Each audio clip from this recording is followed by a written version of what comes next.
એક મહાત્મા સાધુએ ગંગા માતાને પ્રશ્ન કર્યો કે માતે, આ જે માનવો છે એ દૂર દૂરથી પોતાના પાપનું શુદ્ધિકરણ કરવા આવે છે, પોતાના પાપ ધોવે છે.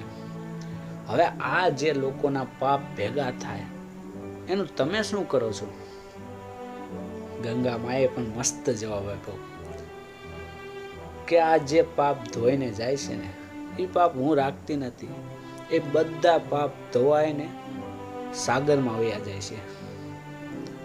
એટલે ઋષિએ સાગરદેવને પણ પૂછી લીધું ત્યાં જઈ કે હે સાગરદેવ, આ જે ગંગા નદીમાંથી લોકોના પાપ ધોવાઈને આવે છે એ પાપ તમારા સાગરમાં ભેગા થાય છે, તો એ પાપનું તમે શું કરો છો?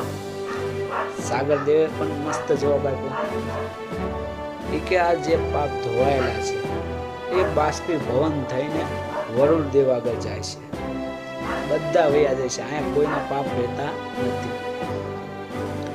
એટલે મહાત્મા સાધુએ વરુણદેવને પણ પૂછી લીધું કે હે વરુણદેવ, આ જે બાષ્પીભવન થઈને તમારી આગળ જે પાપ આવ્યા છે એ પાપનું તમે શું કરો છો? વરુણદેવે પણ મસ્ત જવાબ આપ્યો કે આ જે લોકોના પાપ છે ને એ હું વ્યાજ સાથે એને પરત આપી દઉં છું વરસાદના રૂપે. જ્યાં રહેતા હોય ત્યાં જઈને દઈ આવું છું. આ કાળચક્ર છે.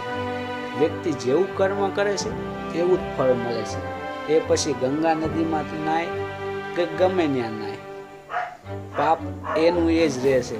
તમે સારા કર્મ કરશો તો સારું ફળ મળશે અને ખરાબ કરશો તો ખરાબ મળશે. એટલે કર્મ કરવાનું પણ સારું, ખરાબ નહીં. એટલે વહેમ હોય તો મનમાંથી કાઢી નાખો અને ભગવાનનું નામ લેવાનું. જય શ્રી રામ.